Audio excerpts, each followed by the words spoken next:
Assalamualaikum warahmatullahi wabarakatuh. Bagaimana kabarnya hari ini? Alhamdulillah pasti sehat dan baik semua ya. Oke, hari ini kita akan mempelajari mengenai materi menelaah struktur teks laporan hasil observasi atau yang biasa dikenal dengan teks LHO. Langsung saja, KD yang akan kalian pelajari hari ini adalah KD 3.8, yaitu menelaah struktur kebahasaan dan isi teks laporan hasil observasi yang berupa buku pengetahuan yang dibaca dan diperdengarkan. Kemudian, apa tujuan pembelajaran dari materi ini?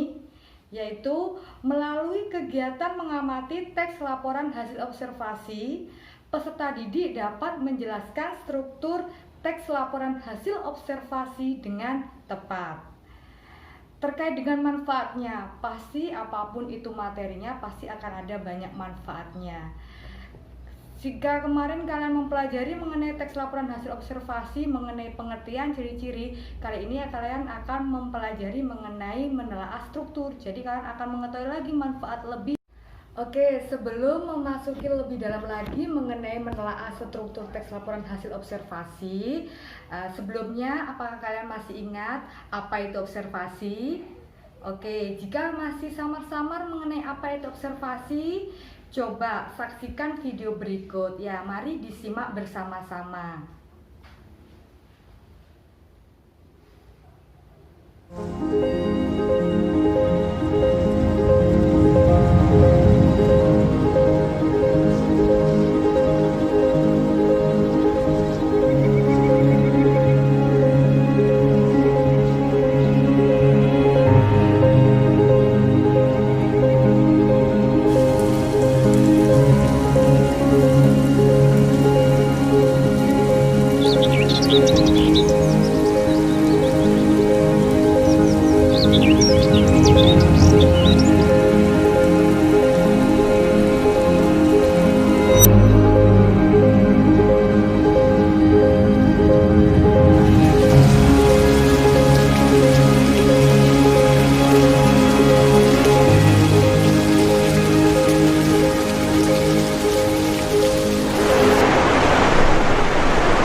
Setelah kalian tadi menyaksikan video, kalian telah mengamati, kalian telah melihat ya, dari menyimak video tadi apa saja yang telah kalian dapatkan.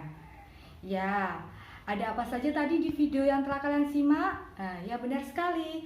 Pasti di dalamnya itu ada tadi apa saja, hutan, kemudian gunung, ya, kemudian apa lagi?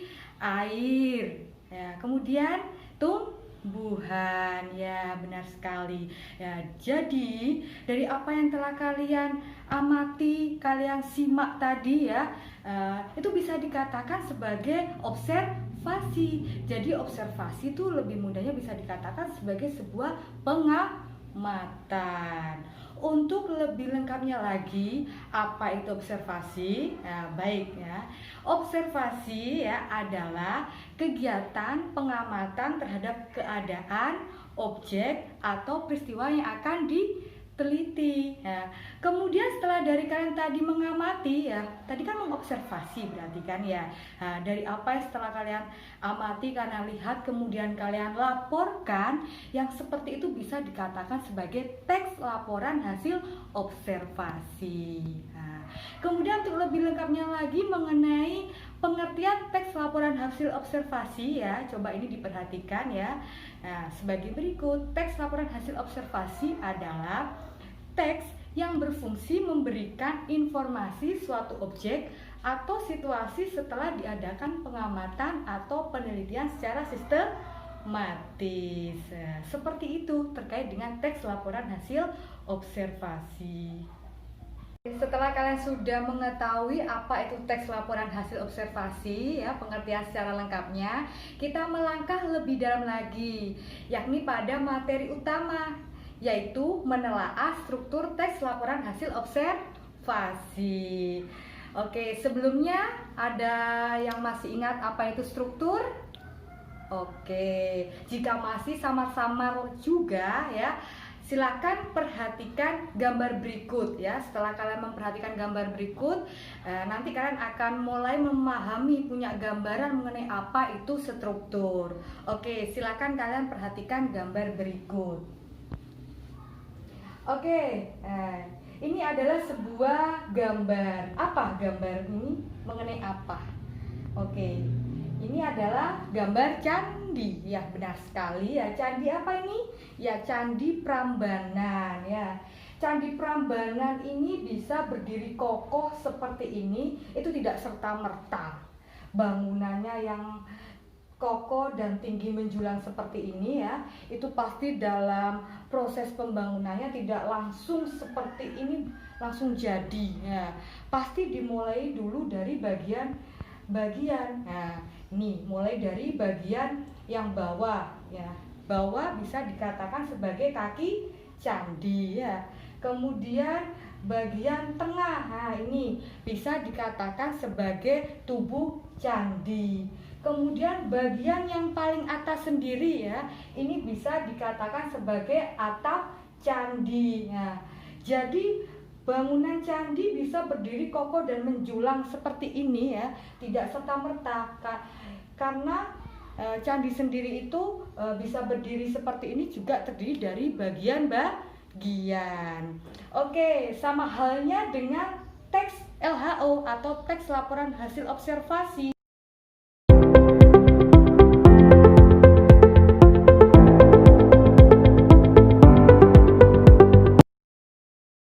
Sama halnya seperti teks laporan hasil observasi, tidak serta-merta langsung utuh seperti ini, menjadi karangan utuh seperti ini.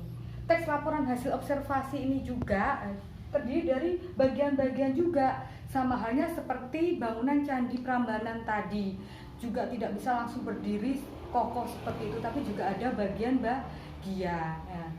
Sama halnya seperti teks laporan hasil observasi berikut. Dari paragraf 1, paragraf 2, paragraf 3, ini merupakan bagian-bagian dari teks laporan hasil observasi. Misalnya saja di paragraf yang pertama, yaitu Yogyakarta adalah tempat paling tepat untuk menikmati gamelan. Hal tersebut dikarenakan di kota inilah Anda dapat menikmati versi aslinya. Gamelan yang berkembang di Yogyakarta adalah gamelan Jawa. Gamelan Jawa adalah ensembel musik yang biasanya menonjolkan metalofon, gambang, gendang, dan gong. Musik yang tercipta pada gamelan Jawa berasal dari panduan bunyi gong, kenong, dan alat musik Jawa lainnya. Itu merupakan bagian pertama dari karangan yang berjudul Gamelan Jawa. Nah, kemudian bagian yang kedua, Gamelan Jawa berbeda dengan gamelan Bali ataupun gamelan Sunda.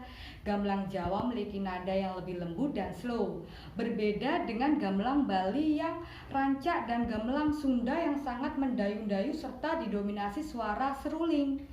Perbedaan itu wajar karena Jawa memiliki pandangan hidup tersendiri yang diungkapkan dalam irama musik gamelangnya. Adanya perbedaan gamelan Jawa, Bali, ataupun Sunda mengindikasikan bahwa masing-masing daerah memiliki pandangan hidup budaya sehingga berpengaruh pada gamelannya. Nah, ini merupakan bagian kedua dari karangan yang berjudul Gamelan Jawa. Kemudian bagian yang ketiga, bagian yang terakhir. Nah, dengan mempelajarinya kita akan semakin mencintai keberagaman budaya bangsa kita yang sangat kita cintai ini. Itulah mengapa kita harus cinta kepada budaya yang ada di daerah kita masing-masing. Nah, itu adalah bagian-bagian paragraf ya yang terdapat pada karangan yang berjudul Gamelan Jawa. Nah, ini bisa dikatakan sebagai teks LHO. Nah, kita akan mempelajari lebih dalam lagi bagian-bagian ini disebut dengan bagian apa saja.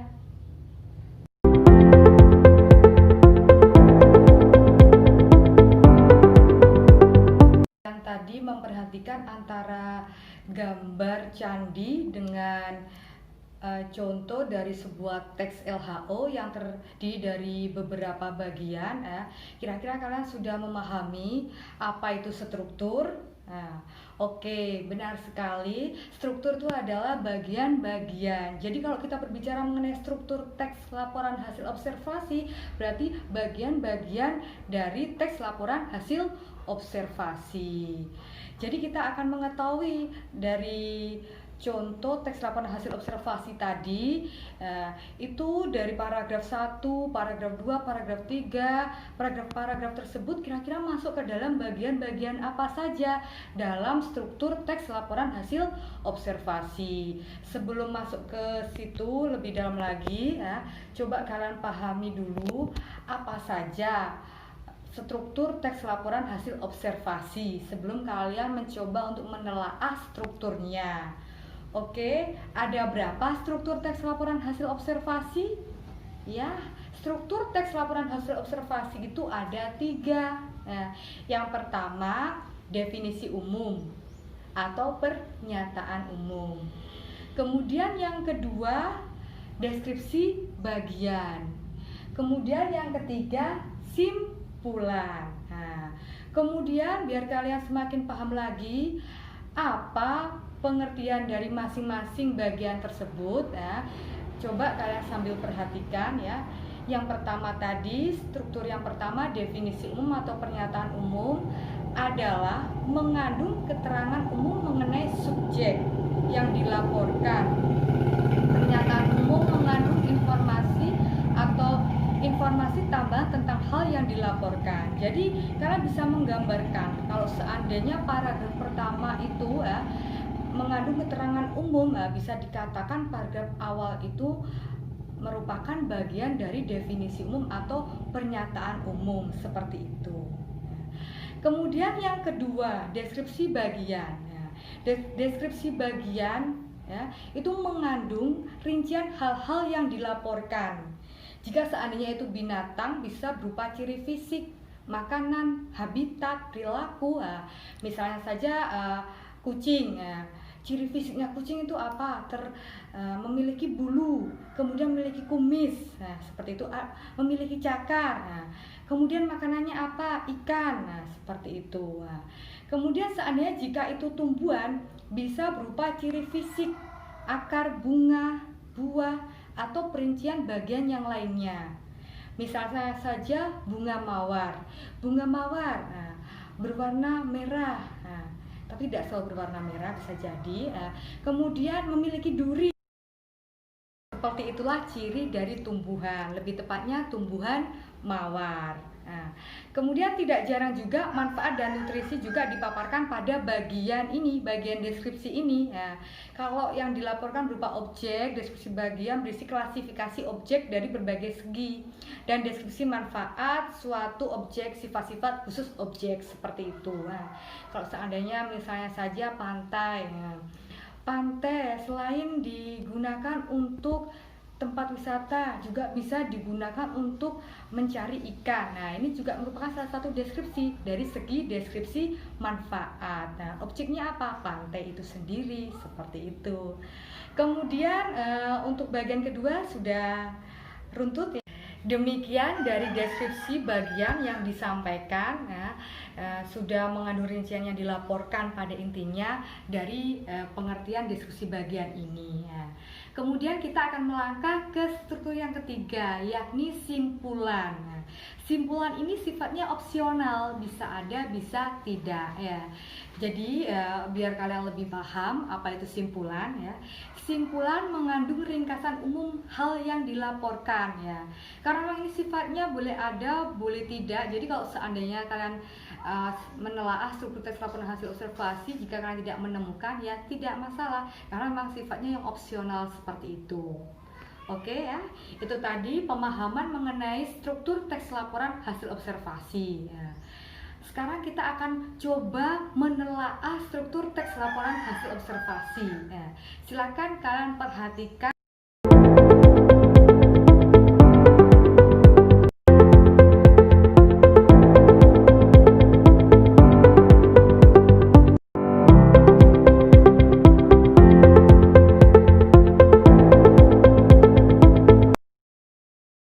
Coba kalian perhatikan contoh menelaah struktur teks laporan hasil observasi berikut. Oke, silakan kalian baca terlebih dahulu. Oke, silakan.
Slide barusan ya, kenapa yang ada kolom 3, ada 3 kolom ya, kolom 1, kolom 2, kolom ketiga ya. Untuk yang kolom yang tengah ya, ini jelas sekali ini adalah paragrafnya atau teks laporan hasil observasinya seperti itu ya. Kemudian di kolom yang satunya ini merupakan alasan ya, dikatakan sebagai bagian dari teks LH itu sendiri. Yang kolom sebelah sana adalah bagian atau strukturnya ya. Untuk paragraf yang pertama ya, penjelasannya sebagai berikut ya. Jadi untuk paragraf yang pertama, pantai adalah batas antara daratan dengan laut. Batas ini merupakan zona laut sampai dengan kedalaman 200 meter, garis isobar 200 meter. Jadi sifat-sifat pantai sama dengan daratan. Menurut bentuknya ada 4 macam pantai, yaitu pantai landai, pantai curam, pantai bertebing, dan pantai karang. Nah, paragraf ini ya, ini merupakan bagian dari struktur definisi umum atau gambaran umum. Kemudian alasannya kenapa dikatakan paragraf ini merupakan bagian dari definisi umum atau pernyataan umum. Nah, alasannya ya, ada di kolom yang pertama, yakni karena bersifat informasi umum. Jadi hanya berupa gambaran umum Masian ya. Oke, kemudian yang kolom yang kedua yang bagian bawahnya lagi ya, itu ada paragraf lagi ya. Yaitu pantai Wanda memiliki ciri pantai yang permukaannya relatif dasar, termasuk pantai jenis ini adalah pantai mangrove, pantai bukit pasir, pantai delta, dan pantai estuari. Pantai curam biasanya bergunung-gunung karena peretakan yang memanjang sejajar pantai dan terikis ombak yang besar. Terjadilah tebing-tebing curam dan laut dalam. Contohnya pantai di selatan Pulau Jawa dan barat Pulau Sumatera. Sementara pantai bertebing atau Flyse adalah pantai yang curam di muka tebing karena adanya pegunungan melintang tegak lurus terhadap pantai. Ya, di pantai ini sering dijumpai laut yang dangkal. Terjadinya Flyse karena penimbunan hasil perusakan tebing pantai itu sendiri yang disebabkan oleh abrasi atau erosi. Pantai karang terjadi jika di dasar laut sepanjang pantai terdapat terumbu karang, misalnya pantai di Pulau Sulawesi, Maluku, dan Nusa Tenggara. Pantai seperti ini biasanya dijadikan objek wisata laut, misalnya Taman Bunaken di Manado, seperti itu ya. Nah, kolom kedua di bagian yang bawah ini ya, ini masuk ke bagian deskripsi bagian ya, masuk ke dalam struktur deskripsi bagian. Alasannya kenapa paragraf yang kedua di kolom kedua ini masuk ke dalam struktur deskripsi bagian? Alasannya ya, ini ada di kolom yang pertama ya, baris kolom yang pertama ya, yang bagian kedua ya, alasannya karena jenis pantai dari berbagai dasar klasifikasi seperti itu. Sekarang kita lihat slide yang berikutnya lagi. Ini masih lanjutan contoh dari teks LHO, masih satu kesatuan dari teks LHO yang di slide berikut yang sebelumnya ya, yang berjudul pantai ya. Oke, silakan diperhatikan lagi.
Demikian setelah kalian tadi memperhatikan ya, jadi kita coba pelajari lagi lebih dalam ya. Ini masih lanjutan dari contoh yang sebelumnya, di slide sebelumnya ya. Di paragraf ini ya, di kolom kedua yang bagian ini ya, pantai merupakan tempat wisata yang populer dan pantas untuk dinikmati secara bersama keluarga. Pantai juga memiliki ekosistem pantai yang terdapat komponen biotik dan komponen abiotik.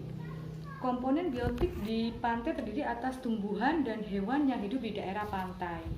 Sementara komponen abiotik pantai terdiri atas gelombang, arus, angin, pasir, batuan, dan sebagainya. Tidak hanya itu, masih banyak yang terdapat di pantai dan dapat kita manfaatkan untuk kehidupan. Pasir yang dicampur dengan air laut diolah menjadi garam. Dan manfaat yang mungkin belum diketahui oleh banyak orang adalah manfaat pasir buat kesehatan manusia. Nah, paragraf ini ya, ini masih masuk ke dalam struktur deskripsi bagian juga. Nah, tapi alasannya berbeda dengan deskripsi bagian di paragraf yang sebelumnya ya, yakni alasannya kenapa ini masuk ke dalam deskripsi bagian, alasannya karena manfaat pantai. Nah, kemudian paragraf yang paling bawah sendiri ya, di kolom kedua yang paling bawah sendiri ya, ini masuk ke dalam struktur bagian yang ketiga, yakni struktur simpulan. Ya, ini sifatnya boleh ada dan boleh tidak ya. Kebetulan di contoh teks LHO ini ada ya. Alasannya kenapa ini dikatakan sebagai struktur yang masuk ke simpulan ya, alasannya karena ini merupakan ringkasan dari paragraf-paragraf sebelumnya. Nah, seperti itu ya. Demikian ya dari penjelasan dari awal sampai barusan ya terkait dengan menelaah struktur teks laporan hasil observasi. Nah, pasti sudah memiliki pemahaman lebih dalam lagi ya dari sebelumnya tadi ya. Oke ya, demikian ya menelaah struktur teks laporan hasil observasi hari ini ya. Semoga kedepannya semakin ingat dengan kalian mempelajari banyak-banyak contoh ya, tidak hanya terpaku pada satu contoh saja. Bisa saja contoh yang diberikan tadi kalian coba telaah masuk ke dalam bagian-bagian yang mana, seperti itu ya.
ya di masa seperti ini selalu tetap semangat dan selalu sehat ya, agar bisa memperdalam materi apapun yang diberikan ya. Selalu semangat.